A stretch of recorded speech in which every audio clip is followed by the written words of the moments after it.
Most people think that when a man goes cold after being close to you, something about the closeness went wrong. It didn't. For a certain kind of man, the closeness going right is exactly the problem. The better the night, the faster the retreat. The more tender the morning could have been, the more distant the morning becomes. And if nobody has ever explained this to you, you will spend months, maybe years, believing that something about your body, your warmth, your way of loving was the thing that pushed him away. It wasn't. And by the time this is finished, you'll understand not only why he did it, but why your confusion about it was part of his design. Not conscious, not malicious, just the design of a man who learned very early that wanting someone is dangerous, and who has been managing that danger ever since, one woman at a time. You're probably listening to this at the end of a long day. Maybe you're replaying that exact phrase he used. I'm not sure I'm ready for something serious. Or the way he reached for his phone 20 minutes after reaching for you. You're replaying the shift in his eyes. That small recoil you caught the morning after, and you're trying to decide if you imagined it. You didn't imagine it. That flinch was real, and it had a name, and it had a history that started long before you. You are sitting there doing the math women always do in this situation. Was it something I said? Something I did? Was I too much? Was I not enough? And every one of those questions points the finger at the wrong person. So let's take the finger and turn it around, slowly. Because as once you see the pattern, you cannot unsee it, and the version of you that keeps blaming herself for his retreat starts to dissolve. Here's what's actually happening underneath all of this. There is a kind of man. Psychologists call him a dismissive avoidant, and the label matters less than the behavior, who experiences intimacy as a threat, not sex, intimacy. Those are two different things, and confusing them is the single most expensive mistake you can make with this man. Sex, for him, can be comfortable. Sex is physical, bounded, over in an hour, and it asks nothing permanent of him. Intimacy is different. Intimacy is the thing that seeps in afterward. The talking in the dark, the staying over, the way you remembered how he takes his coffee, and intimacy, to his nervous system, reads as a loss of control. He grew up, in most cases, in a home where needing someone was met with absence or mockery, or a parent whose love had to be earned by being low maintenance. So he learned the lesson that runs his whole adult life. I can want, but I must never need. Everything you're about to hear, every pattern, every retreat, every confusing reversal flows from that one sentence. Let me be clear about one thing before we go further, because this is where most women get lost. He is not a villain. He is not sitting in a room somewhere twirling a plan to hurt you. Most of what he does the way you breathe, automatically, without examination. That doesn't make it hurt less.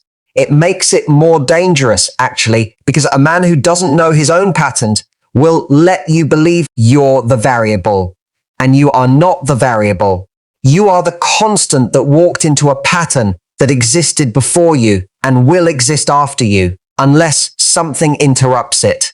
The question this whole script is really asking is whether you are willing to be the interruption, not by fighting for him, but by understanding him well enough to stop volunteering for the role he keeps casting women in. The first pattern is the one that brought you here. He is at his most passionate in the hours before closeness becomes real. The chase, the build-up, the anticipation. He is extraordinary at all of it. Present, focused, electric. You felt chosen. You felt in those hours like the only woman in the world. And then the closeness actually happens. Not just the physical part, but the emotional landing afterward. The part where two people lie there and let it mean something, and something in him begins to shut down. Not because the night disappointed him, because it didn't. A dismissive avoidance alarm doesn't ring when intimacy is bad. It rings when intimacy is good, because good intimacy creates attachment, and attachment creates need, and need is the one thing he has organized his entire personality around never feeling.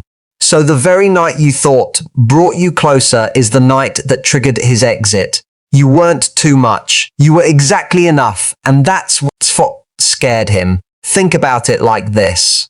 For most people, closeness is a fire they sit near to get warm. For him, closeness is a fire he loves to look at through glass. He wants the light. He wants the heat.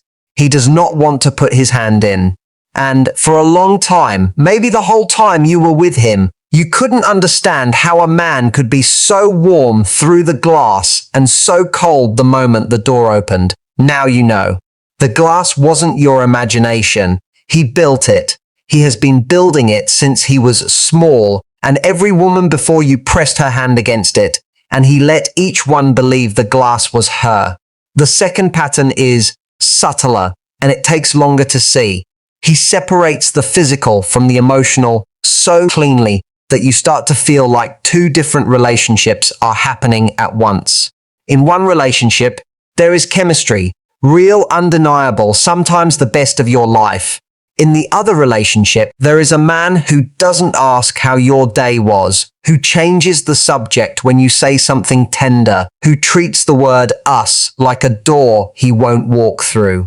And here's the thing most women miss about this split. It isn't indecision, it's architecture. He is not failing to combine the two. He is actively keeping them apart because in his wiring, the moment the physical and the emotional merge, he owes someone something. His body can be close to you as long as the rest of him stays across the room. What you're experiencing as mixed signals is actually a very consistent signal. Closeness, yes. Claiming, no. He wanted you near enough to want, far enough not to keep. So why did it feel so intimate anyway? Because you were doing the intimacy for both of you. Here's the truth. In most of these relationships, the woman supplies the meaning. She brings the tenderness, the remembering, the morning after softness, and she loans it to the moment so generously that it feels mutual. It wasn't mutual. It was donated. And the reason you felt so empty afterward, that strange loneliness that showed up while he was still in the room, is that some part of you already knew you were the only one building anything. Your body knew before your mind did. That hollow feeling after closeness with him, the one you blamed on your own neediness, that was the most honest signal you ever got. The third pattern is the morning after. Watch what he does with tenderness, not passion, tenderness. Passion he can do. Tenderness undoes him. The slow breakfast, the hand on your back for no reason, the eye contact that lingers a second too long. This is where he gets restless, checks his phone, mentions an early meeting, develops a sudden interest in being anywhere else. Many women describe the same surreal detail. The man who was inside their life 12 hours ago, now treating them like a colleague. And here's what's actually happening underneath all of this. Aftercare, the soft, unstructured time after closeness, is where attachment either forms or doesn't. He knows this the way an animal knows weather. He can't articulate it, but his whole system knows that if he stays for the coffee, if he lets the morning be gentle, some things will take root. So he leaves before the roots, or he goes cold until the possibility of roots passes. He didn't reject you in those mornings. He rejected the version of himself that might have started to need you. Picture this. It's a Sunday. You're in his kitchen wearing his shirt, and for one unguarded moment, laughing at something, reaching for the same cup, it feels like a life. You watch him feel it too. You actually see it land on him, that flash of, oh, this could say something, and then you watch him kill it, right there, in real time. His face changes, the temperature of the room drops 5 degrees, and by the afternoon he's texting you less, seeing you less, telling you he's been really busy. Nothing happened. That's the part that breaks women's minds. Nothing happened, no fight, no mistake, no wrong word, and yet everything changed. What happened was a moment of genuine warmth, and genuine warmth is his tripwire. You didn't do anything wrong that Sunday. You did something dangerous. You made the future visible. The fourth pattern is the cycle. The hot and the cold that made you feel like you were losing your mind. Weeks of intensity, where he's attentive and present and planning things with you. Then, with no warning, the deactivation. Distance, short replies, the sense that you've become an obligation. Then, just as you start to accept the loss, the warmth returns. Around and around. Most women interpret this cycle as confusion. He doesn't know what he wants. Here's the thing. He knows exactly what he wants. He wants you at a specific distance, the way you'd set the temperature of a room. When you drift too close, his system cools him down. The withdrawal, the coldness, the I need space. When you drift too far, when you go quiet, when you stop initiating, when your energy leaves the room, his system warms him back up, and here he comes again with the charm and the attention and the just enough. It isn't chaos, it's regulation. The relationship isn't swinging between love and indifference. It's being thermostatically held at the exact distance where he feels desire without exposure. And here's something most people don't see coming. The cold phase isn't the dangerous part of the cycle. The warm phase is. Because the warm phase is what keeps you in. Every time he comes back with that focused, electric attention, your hope gets refueled, and the memory of the cold phase gets edited. Maybe he was just stressed. Maybe it was work. Maybe this time it's different. This is the choreography, and you have danced it enough times now that your feet know the steps without music. I'm going to say something, and some of you will disagree, but someone has to say it plainly. The cycle is not evidence of his depth. It is evidence of his ceiling. The highs feel high only because the lows taught you to be grateful for the bare minimum.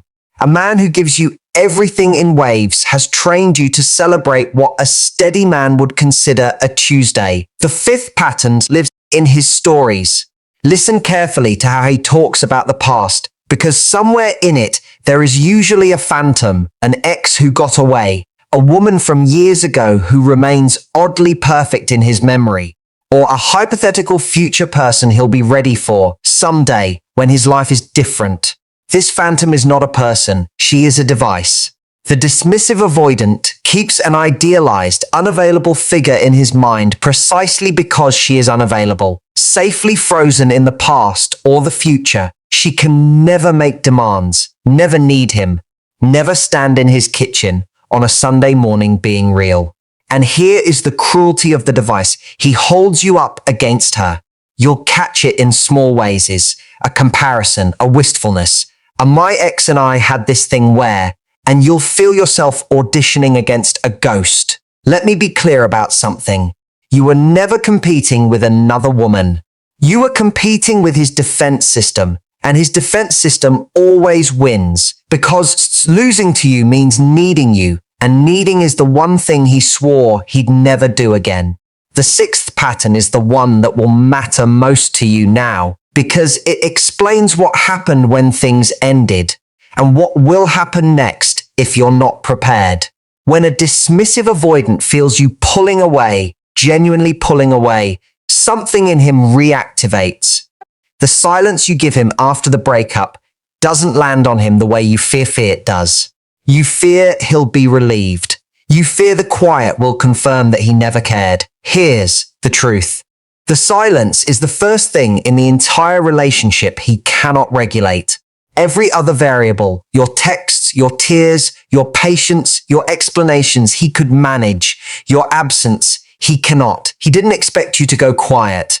He expected you to reach out instead, to send a careful message, to check in, to keep the door open the way you always kept it open. When the message never comes, the dynamic inverts, and for the first time he is standing on the side of the glass he built, looking in at a life that is continuing without him. Now, let me explain something slowly, because this is the part women get wrong and it costs them months. His return. And he often returns in some form, a text, a like, a saw this and thought of you, is not proof that he changed. It is proof that the temperature dropped below his setting. Remember the thermostat. When you leave, the room gets cold and his system warms him toward you again. The reach out is regulation, not reckoning. He is not coming back to claim you. He is coming back to re-establish the distance at which he can want you safely. This is why so many of these reunions feel magical for 2 weeks and then collapse into the same coldness. The re-entry was never about you. It was about restoring his comfort. And each time you take him back without anything having changed, you teach the thermostat that the temperature never has to be permanent. He didn't expect you to have a standard. He expected you to have a wound instead. There is a difference, and he has been counting on the difference. I want to pause on that for a second, because I need you to hear me. I'm not telling you to be cold. I'm not telling you to play games or to weaponize silence or to treat your dignity like a chess piece. I'm telling you that the distance you're keeping, if you're keeping it, is the first honest thing that has ever happened between you. Everything before it was negotiation, your warmth against his walls, your patience against his panic. The silence is not a strategy. It is what naturally remains when a woman stops doing the intimacy for two people. And what it reveals day by day is the truth the relationship was covering up. That when you stop carrying the connection, there is no connection left to carry. That's not a punishment for him. It's information for you. The most important information you'll ever get about him, and it only arrives when you stop moving long enough to receive it. The 7th pattern is the trigger list itself, the set of ordinary, healthy things that set off his retreat, because once you see them, you'll understand that you never actually did anything wrong. Closeness triggers him, real closeness, the Sunday morning kind. Being needed triggers him, but so does needing you. He'll pull away right after a night where he opened up because he wakes up exposed. Milestones trigger him. Meeting friends, a trip booked 2 months out, the word boyfriend spoken out loud, because each one moves you from the category of want into the category of woe. Your independence triggers him less than you'd think. He likes it. It lets him relax. Until the day it turns into your departure, and then it triggers him most of all. And the strangest trigger, the one women never believe until they live it, is peace. A calm week, a stretch of days where nothing is wrong. Most people experience peace as safety. He experiences it as the quiet before obligation, and he will pick a fight or start a distance just to break it. You didn't fail his tests. You passed them, and passing was the trigger. Here's the thing about all 7 patterns, and this is the sentence I want you to keep. His retreat after intimacy was never about your worth. It was about what your closeness asked of him. Say it plainly, without the flinch. He can want you completely and still be unable to keep you. Those 2 facts have sat side by side in your chest for months, and you've been treating them as a contradiction. They're not a contradiction. They're the diagnosis. A man can be drawn to your warmth with everything he has and still lack the machinery to stay near it. His desire was real. That part you never imagined. It was his capacity that you imagined, and you imagined it because he performed it so well in the hours before it counted. The audition was flawless. The role was never cast. And you have been grieving a relationship that existed in its fullest form only in the trailer. Let me walk through what happens to him now, one piece at a time, because this is where the mechanism turns, and it turns on physics, not on hope. When you were available to him, you filled every gap he created. He'd withdraw, and you'd lean in. He'd go quiet, and you'd speak. He'd create a space, and you'd rush to fill it with reassurance, with warmth, with the benefit of every doubt. The relationship had a rhythm, and the rhythm was, he makes a void, you fill it. Now watch what happens when you stop. The void he creates the day he pulls back, he expects it to last an afternoon. He expects it to be filled by you, the way it always was, but you don't fill it. And a void that isn't filled doesn't stay a void. It becomes a vacuum, and a vacuum pulls. It pulls on him in the middle of ordinary moments. His commute, his gym, his bed at 1 a.m. And what it pulls out of him first is a sound he hasn't heard from himself in years. His own voice asking where you went. The vacuum produces an echo. The echo is his own behavior, coming back to him for the first time, without your softness to muffle it, and the echo has weight. The weight sits with him at dinner. The weight is there when he reaches for his phone to do the casual check-in and realizes the thread has been dead for weeks, dead by his own hand. The weight becomes an inquiry. Why hasn't she reached out? Does she not care? Did I misread her? Was she happier than I thought? Was I? And this is the question he has spent his whole life arranging never to ask. Was I the problem? And the inquiry, if the silence holds long enough, becomes a reckoning, because eventually the quiet shows him the thing his whole personality was built to avoid seeing. That he has spent his life standing outside a terrarium of his own making, hands in his pockets, looking at warmth through glass, calling it independence, and that every woman who ever loved him eventually walked away from the glass, and he told himself each time that they left, and the truth, the heavy echoing truth, is that he never once opened the door. That sequence, void, vacuum, echo, wait, inquiry, reckoning, does not run on your skew, it runs on his, and it only runs at all if the silence is real. Here's what most people miss. The silence that changes a man is not the silence that's watching the phone. He can feel the difference. Don't ask me how, but a man can always tell the difference between a woman who has gone quiet and a woman who has gone waiting. Waiting is still orbiting him. Your body is elsewhere, but your energy is parked outside his life, refreshing, hoping, keeping his seat warm. Real silence is not a held breath. It is an exhaled one. It's the silence of a woman who has started re-entering her own life. And that silence is the only one with weight, because it is the only one he cannot sense waiting for him on the other end. You cannot perform this. You can only become it, which is why everything that comes next is not about him at all. He didn't expect you to build a life. He expected you to build a shrine instead. Let that one sit, because somewhere in his private narrative, the one he'd never say out loud, the ending of you two was supposed to leave you diminished for a while, reachable, keeping the porch light of your attention on. Not because he's cruel, because that's how the story has always gone for him, and a man repeats the story he knows. The power shift that unnerves him isn't anger. It isn't a new man. It isn't the photograph posted to provoke him. It's your genuine absence from the role he wrote for you. The narrative he carries, she'll always be there if I turn around, starts to develop cracks. And cracks in that narrative are the only thing that has ever reached him. Not arguments, not letters, not the long, honest conversation where you explained yourself beautifully. He survived all of those. He cannot survive being edited out of a story he assumed he was still the center of. And here's something most people don't see coming. While he's managing his echo, something is happening to you that matters far more. In the first weeks of silence, it hurts. Let's not pretend otherwise, because you're detoxing from the cycle. The hot and cold rhythm didn't just confuse you. It hooked you, the way intermittent reward always hooks a nervous system. And the silence at first feels less like peace and more like withdrawal. You'll want to break it. You'll draft the text. You'll find the excuse. His birthday, a thing you left at his place, a show you both watched.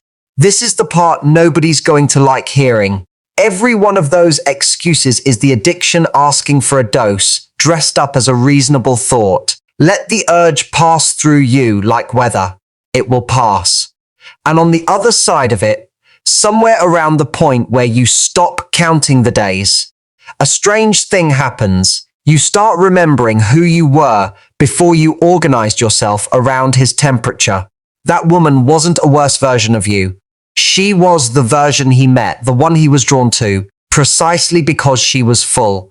The relationship didn't create your light. It just spent it. Now, let me be honest with you about the growth part, because this is where these conversations usually go soft and useless, and I'm not going to do that to you. Becoming the version of you he can't reach is not a makeover. It isn't a revenge body or a mysterious new glow designed to be witnessed. Chasing his attention by becoming impressive is still chasing. It's like trying to hold a volleyball underwater. You can do it for a while with enormous effort, and the whole time your arms are aching and your focus is down there in the water, on him, on the ball, on the performance of letting go. The moment your attention genuinely leaves, you don't need to hold anything down. The ball is just a ball. The water is just water. You're somewhere else entirely, and the somewhere else is the point. Self-worth is not a display for an audience of one. It's the quiet, unglamorous work of no longer needing his reaction to know what the night meant, what you were worth in it, and what you will and won't be offered twice. I want you to notice something about dignity, because it's one of the 2 or 3 words I want circling this entire conversation. Dignity is not a pose. It's a thing you carry, and it gets heavier or lighter, depending on what you tolerate. Every time you accepted the cold morning after the warm night, it got a little heavier. Every time you said it's fine when it wasn't, a little heavier. Every time you waited by the phone for a man who had told you, in words or in temperature, that you were an option, a little heavier. You carried that weight so long you thought it was yours. It was never yours. It was the accumulated mass of every standard you lowered to keep the peace. And the silence you're keeping now is the first time you've set it down. That's why the quiet feels strange in your hands at first. They're empty. They've been holding his comfort for months. Self-respect at the beginning doesn't feel like power. It feels like being unemployed by a job that was killing you. And here's the other word, the standard. Notice what the standard actually is. Once you strip away everything the relationship trained you to accept. The standard is not grand gestures or constant reassurance. The standard is, the morning matches the night. The man who reaches for you at midnight reaches for you at breakfast. Warmth is not followed by punishment. You never once have to earn back a closeness that was freely given the day before. That's it. That's the whole list, and it isn't a fantasy. It's the bare minimum. And the fact that it sounds luxurious to you right now is the measure of how far the bar was buried. You didn't have high standards that scared him off. You had normal standards that you kept apologizing for, and he let you apologize because your apology was cheaper than his growth. I'm going to say something, and some of you will disagree, but it needs saying. There is a decent chance he comes back. Avoidants return more reliably than almost any other kind of man, because the silence that undoes you at first eventually does its work on him, and his system, remember the thermostat, will send him back toward your warmth. The question is not whether he returns. The question is who greets him if he does. If the woman who greets him is the one who did the intimacy for 2 people, the reunion lasts a fortnight, and the cycle resumes on schedule. If the woman who greets him is the one who set the weight down, calm, kind, unpunishing, and absolutely unable to unsee the pattern, then something genuinely new becomes possible. Because the dynamic cannot restart while one of its dancers has left the floor. You don't have to decide tonight what you'd say to him. You have to decide who you'd be, and then let that woman decide. She'll know. The version of you that no longer confuses intensity for intimacy always knows. So what do you actually do now? Not philosophically, practically. Small things, real things. Put your phone in a drawer for the first hour of the evening and let the silence be yours before it's ever his. Call the friend you went quiet on while you were managing his moods. You know which one, and don't talk about him for the first 20 minutes. Move your body, not to be seen, but because your nervous system has been braced for months, and it needs somewhere to put the adrenaline he left behind. Retie the loose ends, the class you dropped, the plan you postponed, the corner of your own life you let go untended while you kept his seat warm. Sleep in the middle of the bed. Cook the meal he didn't like. None of this is a program. It's re-entry. The slow, ordinary, slightly boring work of returning to a life that was always yours. and do it without documenting it for anyone. The most magnetic thing a woman in your position ever does is stop performing the recovery and start having it. And on the nights when it aches, because it will ache. And I'm not interested in pretending it won't. Remember what the ache actually is. It isn't proof he was the one. It's the withdrawal we talked about, wearing the costume of destiny. A bond built on hot and cold feels enormous from the inside, not because it was deep, but because it was intermittent. And the human heart mistakes scarcity for significance every single time. You were not in love with his presence. You were in love with the relief when his coldness ended. Those are two different things. And learning to tell them apart is the entire education this pain was trying to give you. One day, sooner than the ache wants you to believe, you'll feel warmth that doesn't come with a price tag, morning after morning, and you'll understand in your body what you can only understand in your mind tonight. That what you were grieving was never the relationship. It was the audition you didn't know you were in. So here is the verdict, and I'll say it the way it deserves to be said, quietly. His retreat after intimacy was never the measure of your worth. It was the measure of what your closeness asked of him, and he had nothing to answer with. The silence you've chosen is not the absence of love. It's the presence of a standard. The first one in this whole story that was built to protect you instead of manage him. Let him have his glass. Let him stand at his terrarium and call the view a life. You were never the woman behind the glass. You were the warmth he couldn't walk into. And there is a difference between a man not wanting you and a man not being able to hold you. And neither one, it turns out, is yours to fix. Your dignity was never in his hands. It was in what you tolerated. And you're done tolerating the morning after coldness from a man who only ever loved you safely. Go to sleep tonight without the phone face up. Not to be mysterious. Not to be missed.